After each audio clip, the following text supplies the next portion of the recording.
उन लोगों से मैं अपील करूंगा, नीला झंडा और हाथी निशान को अपनाएं। आइए कुछ मिनटों में जानते हैं मान्यवर श्री कांसीराम जी के जीवनी और उनके संघर्षों के बारे में। आपको बता दें कि मान्यवर श्री कांसीराम साहब जी का जन्म 15 मार्च 1934 को पंजाब के रोपड़ जिले के ख्वासपुर गांव में हुआ था और उनका परिनिर्वाण 9 अक्टूबर 2006 को हुआ था। बता दें कि मान्यवर श्री कांसीराम ने अपना पूरा जीवन दलित, शोषित और पिछड़े वर्गों के उत्थान के लिए समर्पित किया। मैं तो जिंदगी में कुछ नहीं कर रहा हूँ, सिर्फ अपने नालायक समाज को उसकी नालायकी दूर करके लायक बनाने में लगा हुआ हूँ। सिर्फ जिंदगी में हमें एक ही काम करना है, ब्राह्मणवाद के आधार पर हमें नालायक बनाया गया है। ब्राह्मणवाद का मुंह तोड़ जवाब देने के लिए हमें अपनी नालायकी दूर करनी होगी और जिंदगी के हर पहलू में लायकी पैदा करनी होगी, दूसरों के मुकाबले में ज्यादा लायकी पैदा करनी होगी। बामसेफ DS4 व 1984 में बहुजन समाज पार्टी की स्थापना कर उन्होंने बहुजन समाज को राजनीतिक शक्ति दी। वो कहते थे, जिसकी जितनी संख्या भारी उसकी उतनी हिस्सेदारी।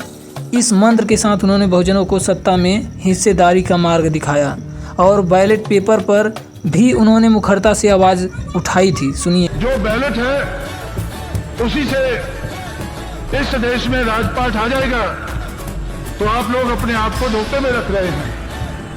हमें राजपाट तो बैलेट से लेना है, लेकिन तैयारी बुलेट की भी रखनी। वैसे आपको बता दें कि बाबा साहब डॉक्टर भीमराव अंबेडकर के आंदोलन को राजनीति में उतारते हुए उन्होंने बहुजनों को संगठित किया और सत्ता में उनकी भागीदारी सुनिश्चित की। साथ में मीडिया को भी उन्होंने जमकर लताड़ लगाई थी। सुनिए है वीडियो। हर पार्टी मीडिया के कारण आगे बढ़ी है। बहुजन समाज पार्टी मीडिया के विरोध का मुकाबला करके आगे बढ़ी है। बता दें कि मान्यवर श्री कांसीराम साहब OBC के लिए आरक्षण के बहुत पक्षधर थे, जिसे वे वंचित मानते थे। BSP का एक नारा रहा, मंडल आयोग लागू करो वरना कुर्सी खाली करो।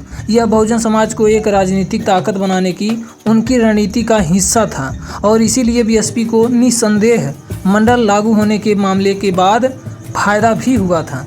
उनका बहुजन आंदोलन केवल राजनीतिक नहीं बल्कि सामाजिक भी था, जिसने बहुजन समाज को नई दिशा दी।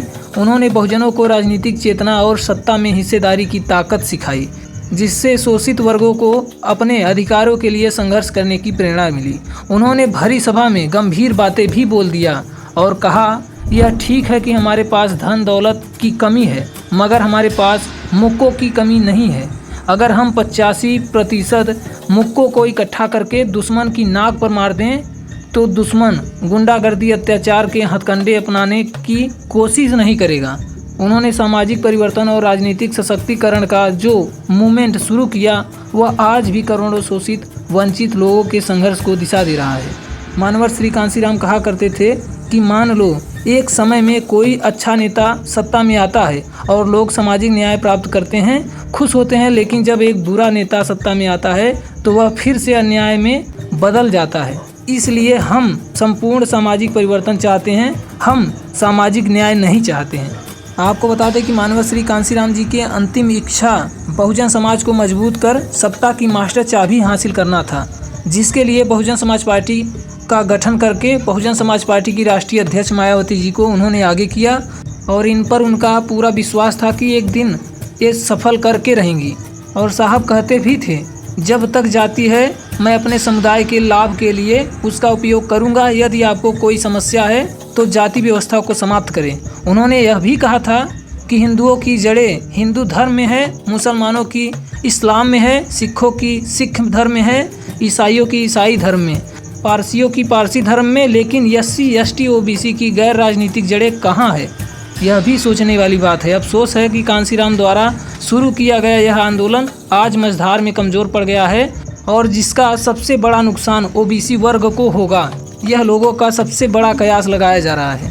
फिलहाल मान्यवर श्री कांसीराम जी की 91वीं जयंती पर उन्हें कोटि कोटि नमन करते हुए बहन जी का ये वीडियो छोड़कर जा रहे हैं, जिसमें उन्होंने विरोधी पार्टियों को जमकर वाट लगाई थी। इसे पूरा देखकर ही जाएं। धन्यवाद।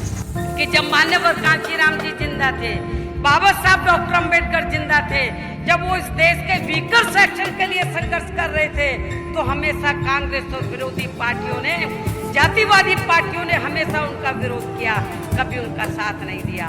लेकिन जब उनका देहांत हो गया है तो आज उनके देहांत के बाद आज ये सभी विरोधी पार्टियां उनके अनुयायियों का, उनके समाज का वोट लेने के लिए मारी मारी